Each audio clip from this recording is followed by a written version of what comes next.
couple of technical difficulties this morning. Welcome to Melrose Unitarian Universalist Church. Our service today is called We Are All Flowers. Good morning.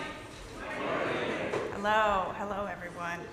I'm the Reverend Suzanne, the minister who joyfully serves this congregation, where we embrace all spiritual journeys, encourage service, and work together to build a more loving and just world. Today, I'm joined by our Director of Lifespan Religious Education, Rhea Brown-Bright, and our Music Director, Tom Hoynatsky. Here on the ancestral lands of the Massachusetts Native people, all are welcome who come in peace. We celebrate who you are and who you love in all of our beautiful diversity. If you're joining us for the first time today, we have a greeter here to answer any questions you might have. That person wears a yellow stole. Today it's Nancy, and she's in the back. She can give a wave so you know who she is. Thanks also to our usher, Michael, and to our coffee hosts, Florence and Vincent. And another thank you to Linda Ireland, who provided a lot of beautiful native wildflowers and greens from her native plant garden this morning. Before we get started, I have actually several announcements, so I ask a little bit of patience today. If you have a flower, you hold on to it now, and you can come up and bring it during our first hymn this morning when we're all standing. So hold on to it for another few minutes. Our next Thoughtful Thursday program is the last one of the year. It'll be on June 12th here in the sanctuary at 7 p.m. The question is, in these dangerous times, how can we and you better support trans people? We will have a speaker from the Massachusetts Transgender Political Coalition here to answer our questions. In coffee hour today, Kathy Sang will be demonstrating our new church database. Stop by and have a look at that. And to sign up, you need to send an email to our administrator, Felicia. All that info is in the midweek update. We'll also have a table today to talk about the Harvest Fair, which we used to have in the fall and which we might have again, or we might re-envision into something else. Stop by and talk to Mary about that, Mary and Paula. In the midweek update, there was an item about Environmental Lobby Day on Beacon Hill, and I neglected to include the contact person. If you're interested in that, please talk to Dan Franklin. This past Thursday, we had a wonderful sign-making event for the next big No Kings protest that's coming up on June 14th, and a bunch of you came and made signs downstairs. And this morning, we're going to take a moment to bless these signs, because I know as we go forward in the summer, there will be many opportunities to use them, and I want to bless them with the energy from this community. So if you brought a sign, go ahead and bring it forward now.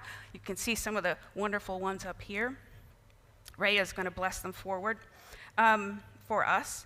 So I want to invite you to reach out your hands, sending your hopes and prayers, and we will put all that energy into this glitter from our glitter blessing from last week, and Rhea is going to put it on our signs so that will make our blessing visible. Magical. Send out all our love and gratitude to our pro-democracy team and everyone who is working so hard to protect our democracy. Thank you, Rhea. Thank you, Rhea. Next week is our church picnic, so instead of gathering here, we'll gather at Pine Banks Park at 10:30. Please bring a dish to pass around and your own place settings so that we don't have to use plastic. Summer Sunday, so this is the last official service, our last formal service of the year here in the sanctuary. After this, we'll be having some informal, casual activities over the summer. A complete calendar of those will be in your midweek update, but I want to mention that on June 22nd, the anti-racism team invites you to come with them to the African American History Museum on Beacon Hill, and they have some free tickets. So if you want a free ticket to that, please sign up. The information is in your midweek update. Now, we have an announcement from Dan Griscom. Dan, where are you? Thank you.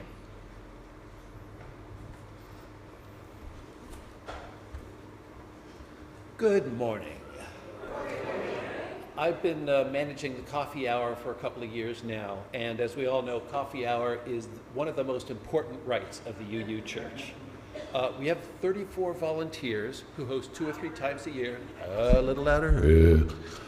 We have 34 volunteers who host 2 or 3 times a year, and all food is provided. They serve in pairs, and they just need to show up. If you'd like to join our team, please let me know. And I would also like to thank all of those who have been serving. If you've served coffee hour in the last year, please stand up.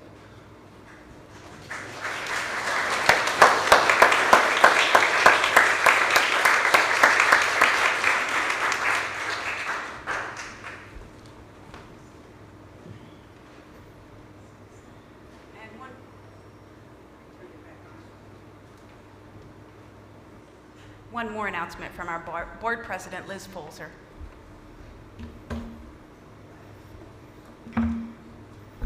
To take off my music glasses and put on my I can see now glasses. So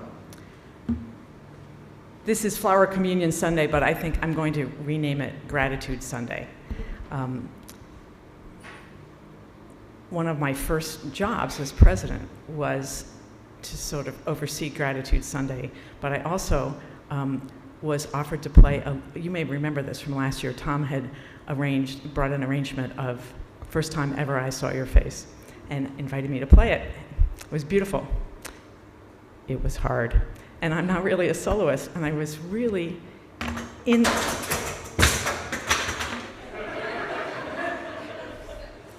It's not the worst thing I've done wrong, it's knocked that off.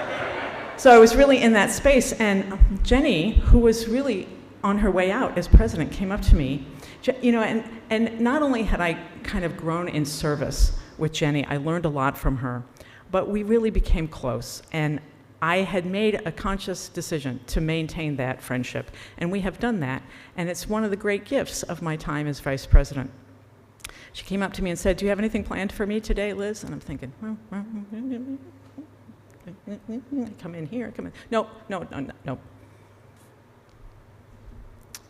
And Jenny went and sat in Suzanne's office, and Suzanne came out later, moments later, and said, "Did you have anything planned for Jenny?" You know, and I had really, in my, you know, being wrapped up in what I was doing, I had really hurt my friend's feelings.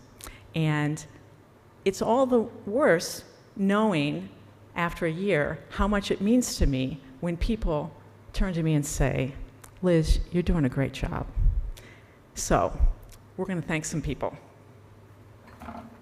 And to make sure I didn't forget anyone, I made a list. So we did this actually, some of this at the annual meeting, which is also an appropriate place to do it. And at the annual meeting, the 8 people who were leaving their positions at the church got a flower like this. So I brought a flower to represent them. So I'm going to read all of, not all of them, I'm going to read some of their names, and then we can have an applause for those. It's going to be, I think, 7 people. So Mary Delahunty is stepping off of the trustees. By the way, I just want to say, I think if you go in the slate of all of our people who have ever served, Mary's name is there more often than you would think, because you had a name change, didn't you? Yeah, so if there's a Mary you don't recognize, that's the Mary, okay. Mary is leaving the trustees, she's cycling off. Kathy Sang is leaving the board. Kathy has done great work on the board. Florence Cordovano is leaving RE, also someone who has done enormous work and really sustained our RE program. Our ministry team chairs are leaving. We're in a cycle, and so this is a time to say thank you to Dan Franklin, who shepherded the climate team during a very difficult period in your life, and we thank you for that, and I just acknowledge your dedication, and I just want to be respectful of your example of how to live a thoughtful and meaningful life. Our anti-racism chairs are Paula Morose, Beth Yorgrau, and Karen Gabler. Would all those people please stand, and let's give them a round of applause.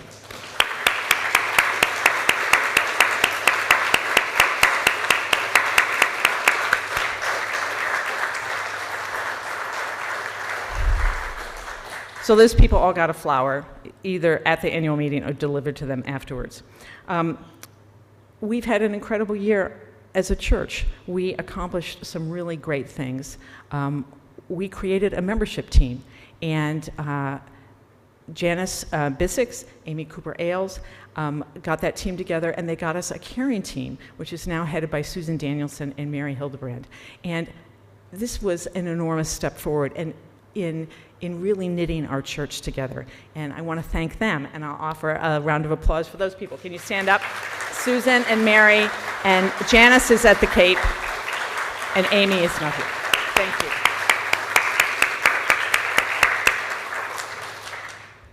As I get into board work, I just want to acknowledge the treasurer job is really a hard job. And it's, we don't have applause for the fact that, like, our staff gets paid and our bills are paid on time. But John Raymond has been our treasurer for 3 years now, and I'd like to ask you to stand.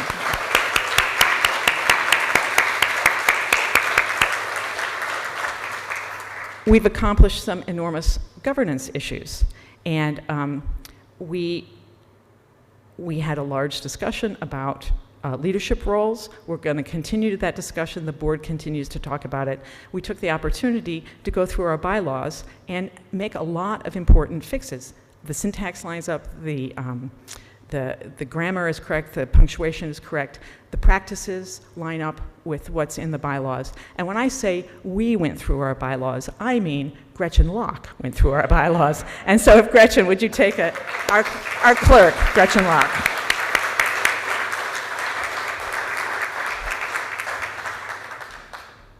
So Janice, as I mentioned, is on the board. She's on vacation, and but she has been communicating today with the chair of property, because we have 3 committee chairs who attend board meetings. The chair of property, David Bliss, the chair of finance, Vince Roger, and the chair of IT, Dan Griscom. And they do yeoman's work for this church, and I'd like to offer them our thanks right at this moment. Dan and Vince are here. Vince, can you stand up?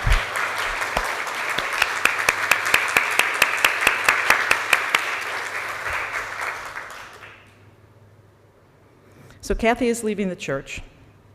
So Charlie, no, she's not leaving, excuse me. Thank you. So this is the thing, I misspeak sometimes, and you got to jump right in there, right, Michael? You got to jump right in when I miss. She's leaving the board, and she's going to be a trustee. We have one more board person who is leaving his directorship at large to become the vice president, and that is Charlie. Please stand up, Charlie. I hope you're taking notes on this day, Charlie. We'll work through the last Sunday together next year. I'll write my thank you for you. So we have 2 incoming directors at large, and again, this is the last Sunday, but the board is already thinking about next year, and so I want to really thank them for their intended service. They are Lisa Wilson-Wright and Ann Easterbrooks. Please stand up. Yep.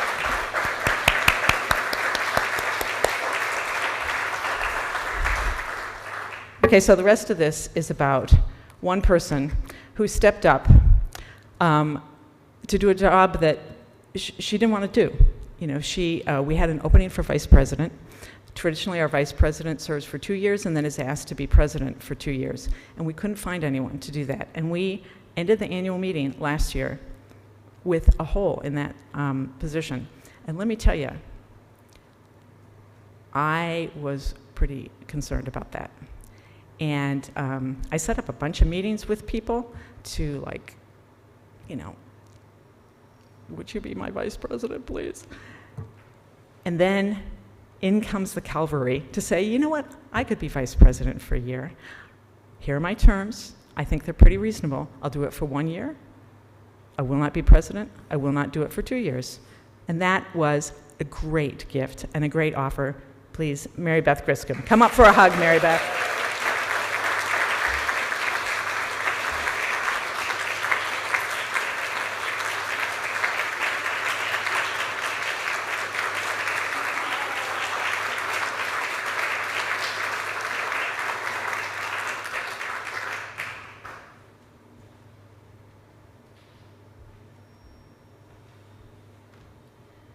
So as we look forward, we have new ministry teams, and we have a ministry team process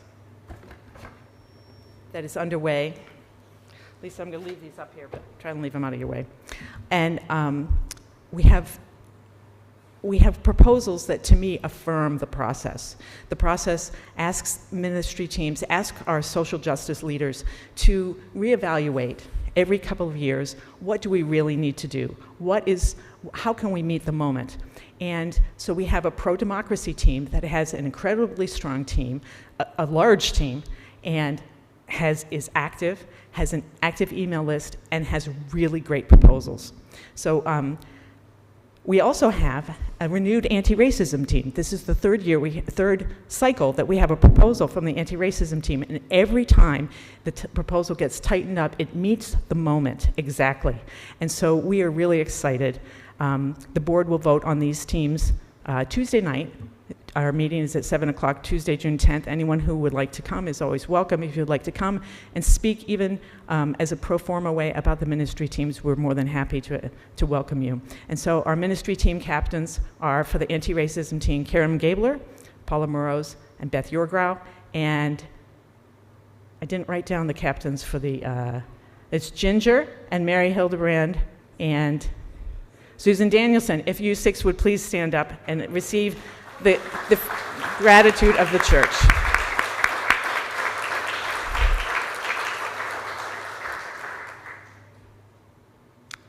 Thank you so much. Thank you, everyone, for your service.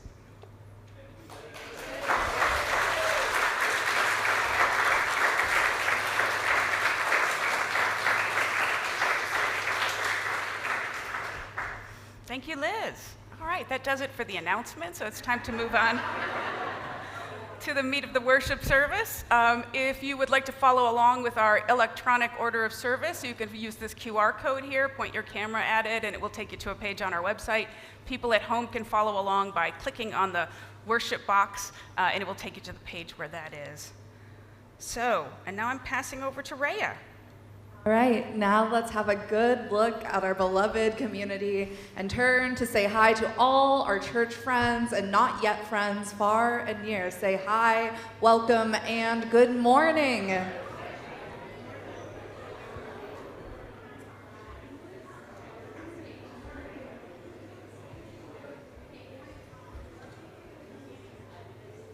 Hey.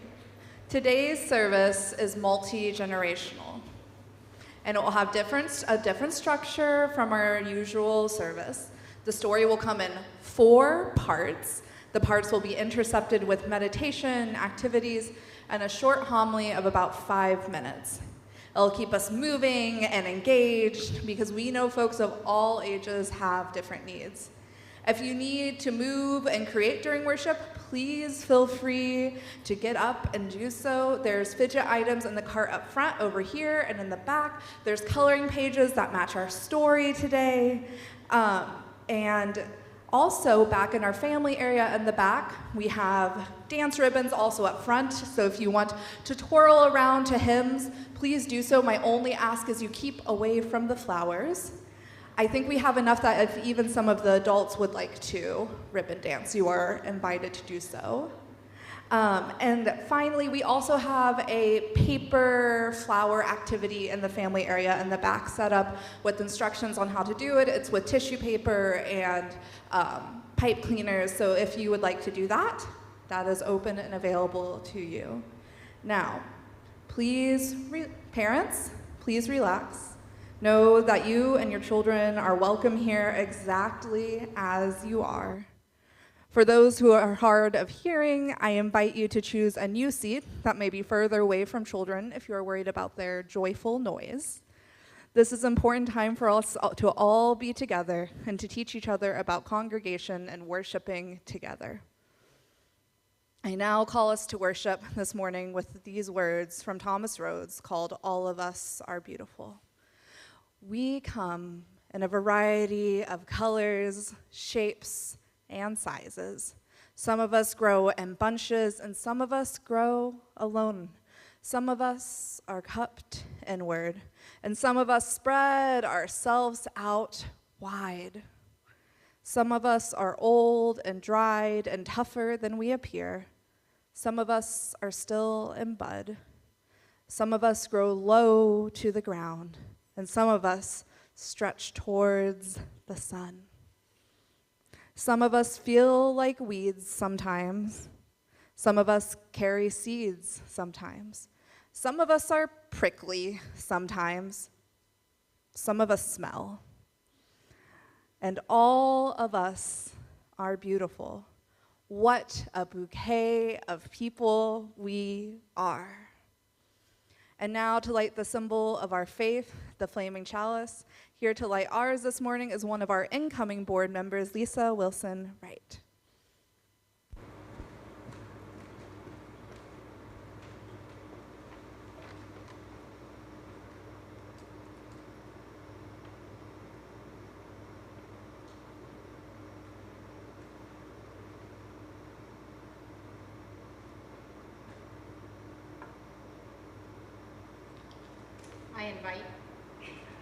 I invite you to rise in body or in spirit to join me as you feel comfortable. The words will appear up on the screen. We envision a dynamic faith community that nourishes our liberal religious values of love, reason, conscience, and action. We foster lives of integrity, joy, and service to each other, to Melrose and neighboring communities, and to the world. Thank you, Lisa. And please remain standing for our opening hymn, For the Beauty of the Earth. Number 21 in the gray hymnal. Words will appear on the screen. If you have a flower with you, please come forward during the hymn and place it in a vase.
Thank you. You may be seated.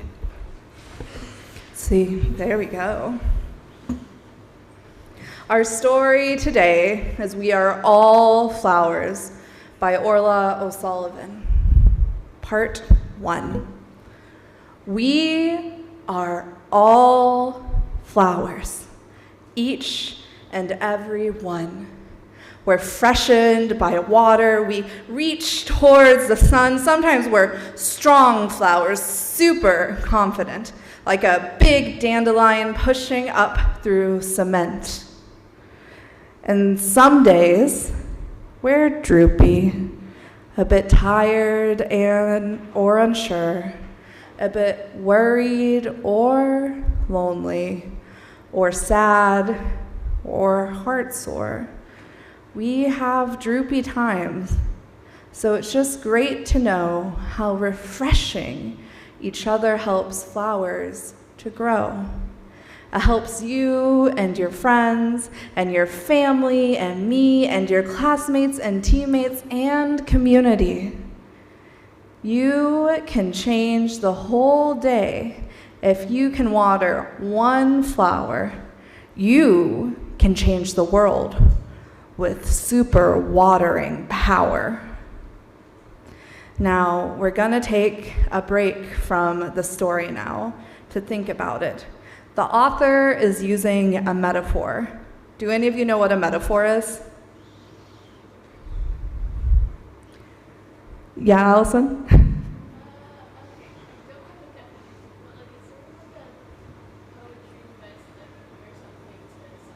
Yeah, it's a poetry device to compare something to something else. This one, do metaphors use like or as? Oh, it's been a while since I've been in English class, obviously. But yes, a metaphor is saying that one thing is like another here. And here she is saying that people are like flowers. Well, sometimes you miswrite a thing in a script. Allison corrected me and said that was a simile. We're all different and beautiful, and we need to be watered. Do you ever feel like a flower? All right, well, I'm about to make you feel like a flower. We're going to get into our bodies a little bit, and if you can, would you all stand up and be flowers with me? We can also do this seated, and you can stretch instead. We start out as little seeds, so we're going to squat down. All right. Whoop. And my glasses fell off.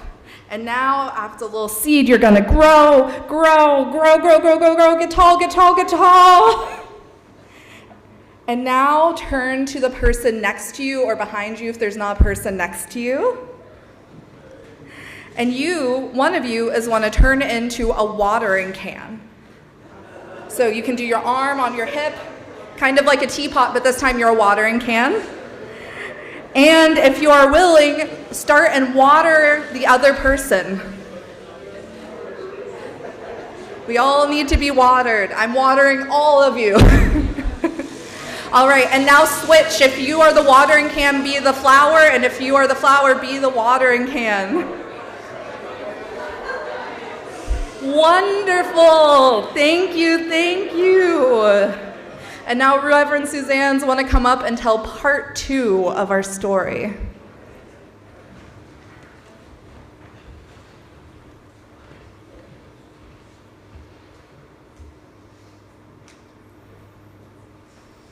Now, in part 2, the author suggests a meditation practice that we will try together in a minute. First, her words. So, how do we do it? There's a pathway that's clear. 3 steps to success in your gardening career. 1, start from your heart. It just has to be true. No fake flower watering. It has to be you. Find someone you love, bring them into your heart, draw them in nice and close so they really take part. You might think about their eyes or their smile or their voice or their hands or their laugh or their toes. It's your choice. What do you feel when you draw this person near, so dear? What do you sense in this person who's near? Snuggled or cared for, loved or heart-warmed, included or just safe, your worries transformed. Now get super specific. Number 3, what on earth do they do that you're happy they're them and so happy you're you?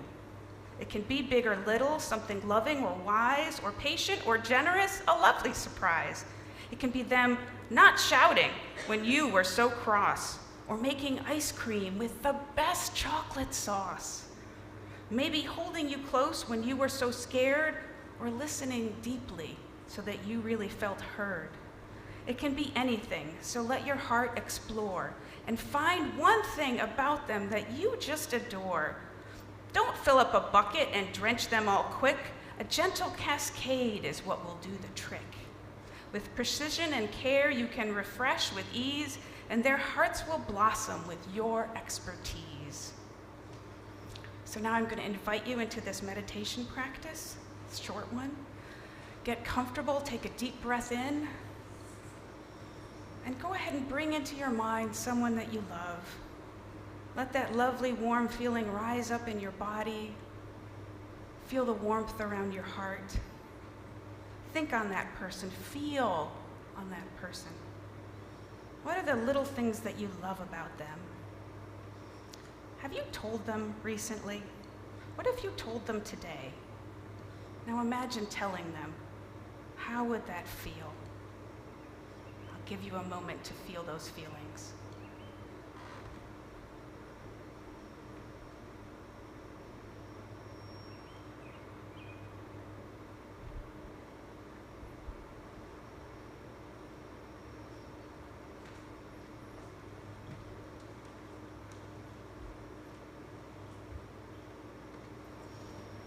Now for part 3 of our story.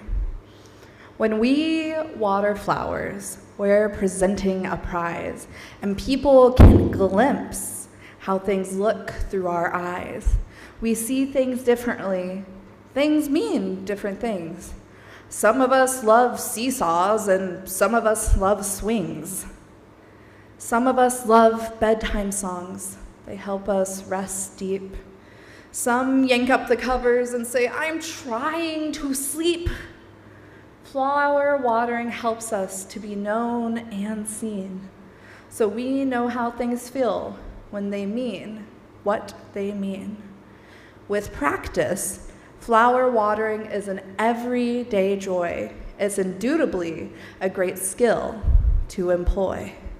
It helps everyone know that they're there, and you know that they're kind, and you know that they care. So go forth, wise gardeners, and re-energize all the beautiful butterflies so dear to your eyes. All the ways they care for you, you recognize. Now we've got one more exercise for you. I have to reorient myself. People on the left side, it's my right, of the sanctuary, please look over at the right side of the room. Find a person there who has done something special for you, or one person here who has a special quality you admire, or a person you would just like to meet, right? And think for a second about something you would want to say to them. In a second, you will go over to the other side and say that thing to the person. And this might be a little messy and jumbled, and that is okay. However, if you see multiple people going to the same person, find another to tell that special thing to. Maybe you want to make a list of all the wonderful people in our congregation and have multiple plans. So now go over there, left to the right, and go water those flowers with your sweet words.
Okay, now we're going to do that in opposite direction.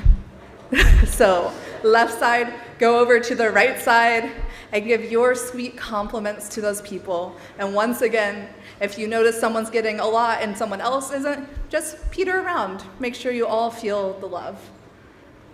All right, go forth and flower and water.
I love how you always are resistant to talking to everyone inside the worship service, but then when you do it, I can't make you stop. It's fun. And now for part 4 of our story. But wait, there's a 4th step that's crucial to know, for sometimes you're droopy with no energy to grow. There are goggles of gloominess that we sometimes wear, and we feel a bit rubbish, and it feels hard to care. This is just when we must muster our kindness and strength to help us retune to a better wavelength. We remember small things that we did or we said. We took care of our sleepy selves by going to bed. We brushed and tidied. We offered to share. We snuggled our pets so they know we care. We rested and played. We learned and explored. We dreamed and we tried to be patient when bored. We gave someone a hug or words brought a smile. We took care of our anger, which was so worthwhile. Coming back to our body, feeling safe and at home, breathing deep in our belly, at peace in the zone. There were times we helped loads with our kind open heart. Drop by drop we remember, and you'll find once you start that a giant cascade of heart pours out, and you've more than you need now without doubt, filling up watering cans and a wide reservoir, reminding you you're amazing just as you are. So let it whoosh past each drop of memory, bring super strength to your anti-droopy energy, and you'll know you're a wonder, aware of all you do. You'll remember your goodness, and you'll sense this is true. The importantest flower to water is you. So let's take the author's good advice now in a little meditation time. I invite you into a brief time of quiet and just breathe and think about all the good you've done in the past week, all the times you took care of yourself, all the times you shared kindness with someone else. Water the very important flower that is you.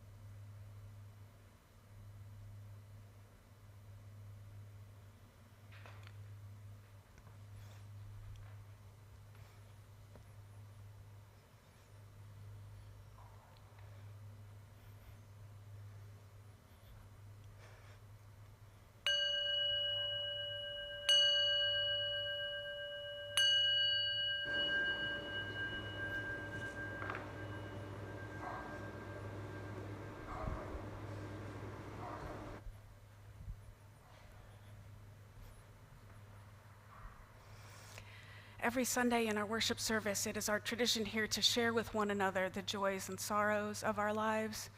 We speak and we listen to one another with care and love, so that this sharing builds us into an ever stronger community and helps us companion one another on this journey of life. So I invite anyone who has a sorrow to share this morning to come forward and speak from the microphone so everyone can hear you and see you. I invite people watching on Zoom to type a sorrow into the chat box, and I will read them aloud.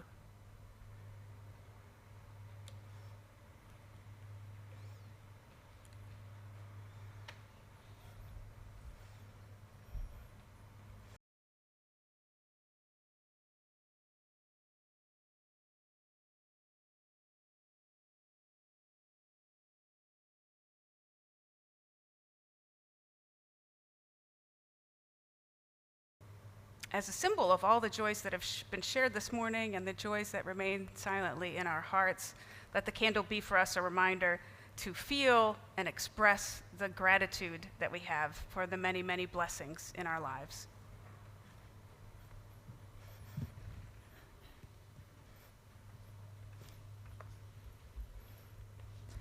Our prayer today is A Bouquet of People by Claire Fanglethorne, one of our ministers in Lexington, Massachusetts. Please join me in the spirit of meditation and prayer. Let us give thanks for a bouquet of people. We give thanks for children, like tulips and irises. They multiply around us, making the world ever more filled with color, beauty, and new life. May we bless them as they replant themselves even further from us, knowing that they need their own space to grow into. We give thanks for generous friends, as constant in bloom as a chancea, and whose gifts lift up our body and spirit. We give thanks for feisty friends, as indomitable as geraniums, and continuous friends who, like bittersweet and ivy, hold on and never let go, and can never be gotten rid of. For crotchety friends as prickly as rose bushes, their beauty a secret that is only discovered through careful gardening. For surprising friends who at first glance seem dour and then blossom into joy as quickly as forsythia. For funny friends, silly as snapdragons, and serious friends, complex as chrysanthemums. For comfortable friends, their gentle presence as soothing as the sweet smell of lilacs. For stormy weather friends who stand by us in hard times, like lily of the valley that cannot be deterred by shade or shadow. For old friends nodding like sunflower in the evening time, and young friends who come on as fast as flocks.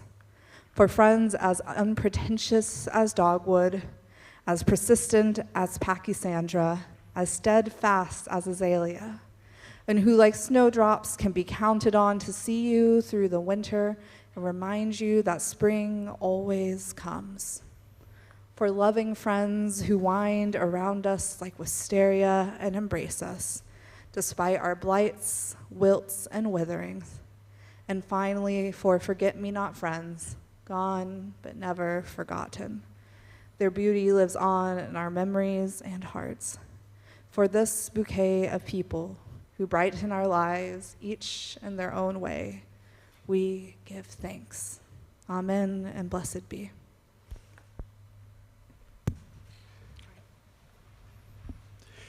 Our church is self-funded, supported by your generous annual pledge. You may also give to our weekly collection, which we split every month with a worthy group via our Giving Beyond Our Walls program.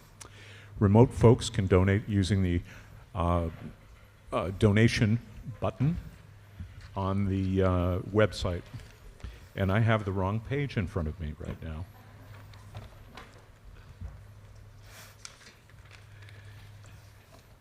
And in fact, I have no idea what I'm talking about. Okay, here we go. So remote folks can donate using the link in the top right corner of our homepage at melroseuu.org. For the month of June, half of our collection plate will go to the Massachusetts Transgender Political Coalition, which builds community power and equity for all trans, non-binary, and gender-expansive children, youth, adults, elders, and families in Mass. Our offertory selection today is actually written by my sister-in-law, Claire Dacey, who lives out in Northampton.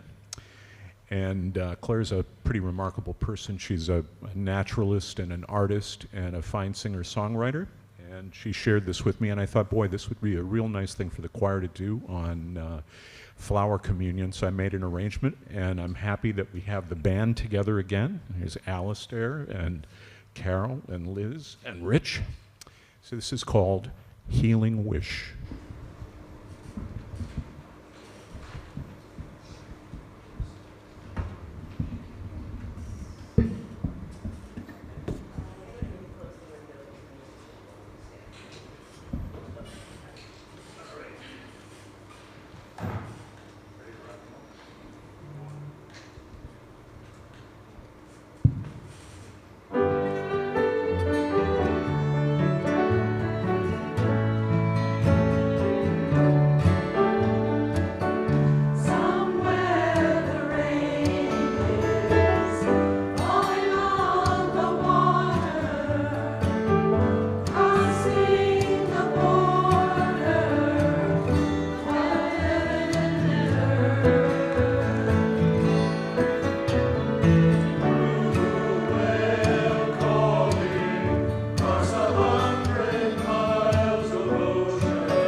was so beautiful.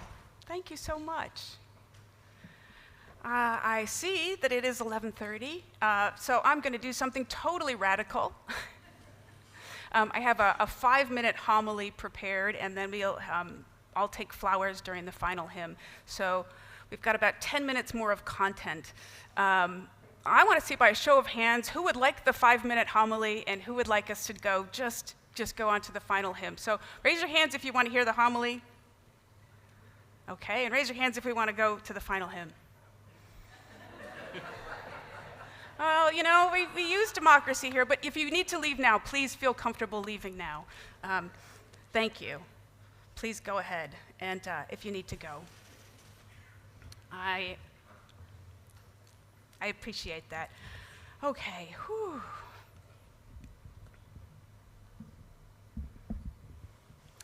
So here it is. 102 years ago this month, a Unitarian minister had a good idea. Was that the last time that happened? Well, maybe it's arguable. But you see, he was out walking and thinking, and he felt that worship in his church had gotten a little dry, a little boring, so he wanted to liven it up, to create a ritual that would add beauty in life, a ritual that would symbolize many diverse individuals coming together voluntarily to become one living community. And as this minister turned a corner in his walk, there it was in front of him, a garden in full bloom. And he saw it, and he made all the connections in his mind and heart, and he invented the flower communion. And we continue to celebrate this ritual today, not only because it is beautiful and powerful as a symbol or metaphor or simile, but also because it reminds us of our history, our traditions, our many forebears who not only created beautiful worship, but lived out their principles and values in their daily lives. Their worship gave them the inspiration and strength that they needed to challenge authority, to work for justice, to change the world. Their worship watered their souls.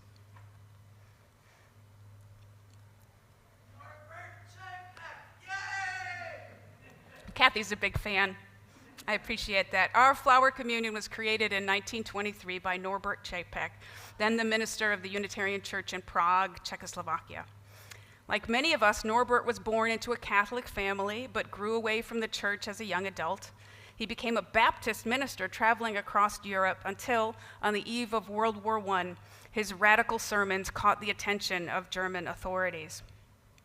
In 1914, afraid for his life, and for his wife and his 8 children, Norbert moved with his family to the U.S., to Orange, New Jersey. There, he became the charismatic minister at a large Baptist church until the church authorities accused him of heresy twice. And then his wife, Marie, died. Things were looking very grim to Norbert until he met another Czech expat, a librarian named Maya, who he then married. One Sunday, Norbert and Maya sent the kids to Sunday school at their local Unitarian church. Just sent the kids, didn't go to church, but sent the kids. And that day, the kids came back excited and enthused. So the next week, Norbert and Maya went back to the church, and they also loved it. Both eventually became ordained Unitarian ministers. So let that be a lesson to you. Whenever you greet a newcomer at our door, including all of our children, you never know the impact that a warm greeting could have. In the 1920s, then, the Čapeks felt called to return to their native land. And there, they built in Prague, Norbert did, a congregation that would grow to be 3,000 strong. It would be the largest Unitarian church on earth for many years. But in 1939, as the Nazis stormed the continent, the Čapeks were invited to return to the US for their own safety. Maya came here to raise funds for war relief, and she even worked as a minister for a while in Massachusetts. But Norbert stayed in Prague, leading his congregation. In 1941, Norbert was arrested by the Gestapo and sent to Dachau. He did not survive. When the news reached the US, the American Unitarian Association president, Frederick May Elliott, wrote, "Another name is added to the list of heroic Unitarian martyrs, by whose death our freedom has been bought. Ours is now the responsibility to see to it that we stand fast in the liberty so gloriously won. Maya Chapek, already a minister, then shared and popularized the flower communion across the U.S. And this story has become one of the core stories of our Unitarian Universalist heritage, not because of how Norbert Chapek died, but because of how he and Maya lived, steeped in beauty, strong in community, steadfast in courage. Chapek was an ordinary person, just like each of us. He embarked on an individual search for truth and meaning, eventually resisting his Catholic family, standing up to the Baptist hierarchy. And then he discovered Unitarianism almost by accident through his children.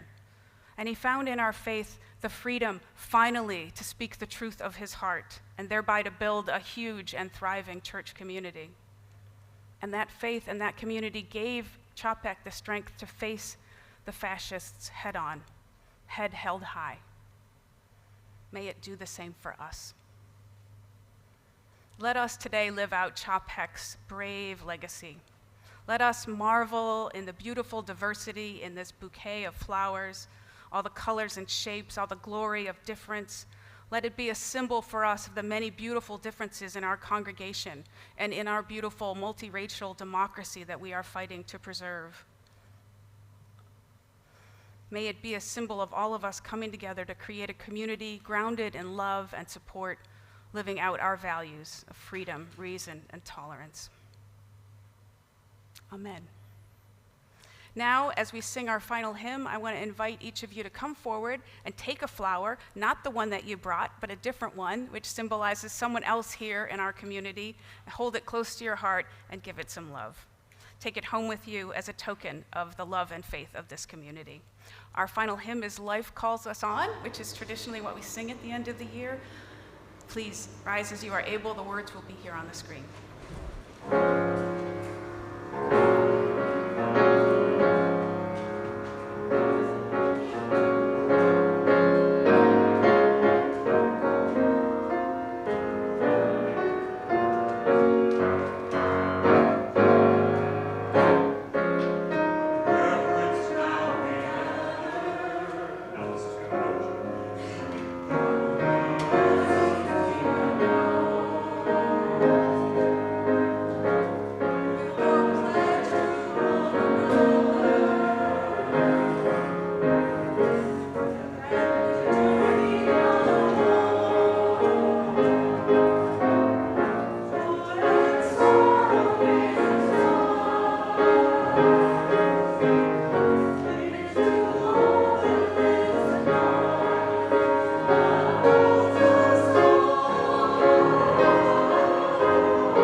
you.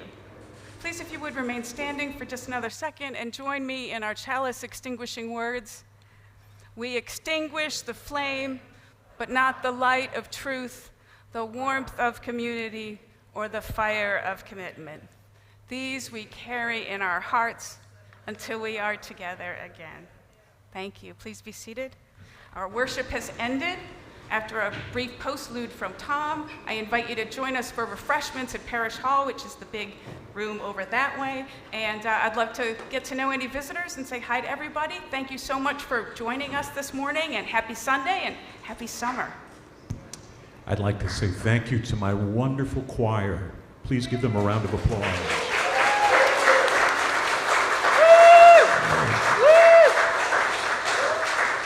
And I'm going to play you out to coffee with an old standard, and I thought it was really kind of wonderful that Steve ended his testimony this morning with the words, "That's all," because that's what this is about.